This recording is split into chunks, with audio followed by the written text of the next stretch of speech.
Hi friends, நாம் இன்றைக்கி திருப்பரங்குன்றத்தில் இருந்துகிட்ருக்கிற சூட்டுக்கோள் மாயாண்டி சுவாமிகளை பற்றி தெரிஞ்சுக்க போகிறோம். அவர் பல அற்புதங்களை செஞ்சுட்டு இன்னும் வந்துட்டுருக்காரு. அவரோட ஜீவ சமாதி திருப்பரங்குன்றத்து மலை பக்கத்தில் திருக்கூடல் மலை, காகபுஜண்டர் மலைன்னு சொல்கிற அந்த மலைக்கு பக்கத்திலவே அவரோட ஜீவ சமாதி அமைஞ்சிருக்கு. அவர் ஜீவ சமாதி மேலே பிள்ளையார் வச்சுருக்காங்க. சாமி சதுர்த்தி திதியில் பிறந்தவர். அவர் பிள்ளையார் வழிபாடு செஞ்சுட்டு வந்த அதே பிள்ளையாரவே அவரோட ஜீவ சமாதி மேலே வச்சுருக்காங்க.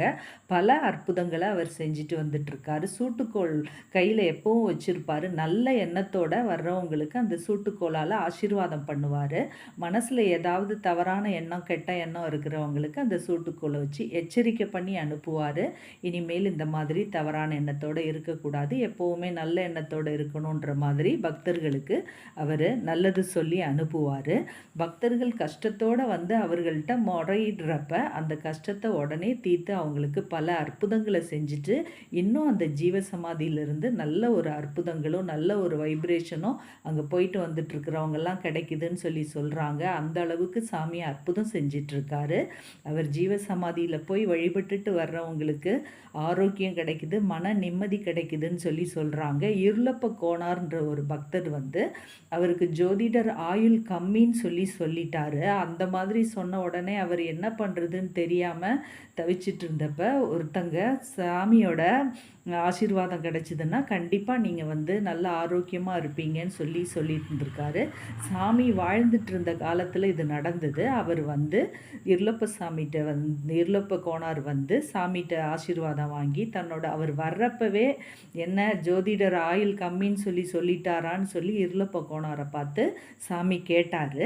உடனே அவருக்கு ஷாக் ஆயிடுச்சு. நமக்கு நடந்தது எப்படி இவருக்கு தெரியும்? உண்மையிலேயே இவர் வந்து முக்காலும் உணர்ந்தவர்னு தெரிஞ்சு சாமி முன்னாடி கண்ணீர் விட்டு அழுதுருக்காரு. அவர் வந்து நீங்கள் கவலைப்படாத, உனக்கு நல்லது நடக்கும், தீர்க்காயுஸ் கிடைக்கும்னு சொல்லி அவர் ஆசீர்வாதத்தில் அவரோட கர்ம வினையெல்லாம் சாமி நீக்கி அவருக்கு தீர்க்காயுஷை கொடுத்து அவரோட வம்சாவழியினர் இன்னும் வந்து சாமியை வழிபட்டுட்டு பூஜையெல்லாம் செஞ்சிட்ருக்காங்க. அந்த அளவுக்கு பக்தியோட நீண்ட காலம் அவருக்கு நன்றியுணர்வோடு இருந்துட்டு வர்றாங்க. அதே மாதிரி சின்ன வயசாக இருந்தப்ப திருமுருக கிருபானந்த வாரியார் அவரோட அண்ணாவோட பக்தர். அவர் நிறைய அந்த மாதிரி மீட்டிங்லாம் பேசுகிறப்ப, பக்தி சம்பந்தமாக மீட்டிங்கில் பேசுகிறப்ப திருமுருக கிருபானந்த வாரியாரும் அவங்க அண்ணாவோட போயிட்டு வந்துட்டுருப்பார். அப்போது சூட்டுக்கோள் சுவாமிகள் அவரை பார்த்து, நீ வந்து உங்கள் அண்ணாவை விட பெரிய நல்ல நிலைமைக்கு வருவ, உன்னை வந்து நிறைய பேர் அவங்க ஊரில் சொற்பொழிவு நடத்துறதுக்காக உன்னைய கூப்பிடுவாங்கன்னு சொல்லி ஆசீர்வாதம் பண்ணதா திருமுருக கிருபானந்த வாரியார் பல மேடைகளில் சூட்டுக்கோள் சுவாமிகளை பற்றி பெருமையாக சொல்லி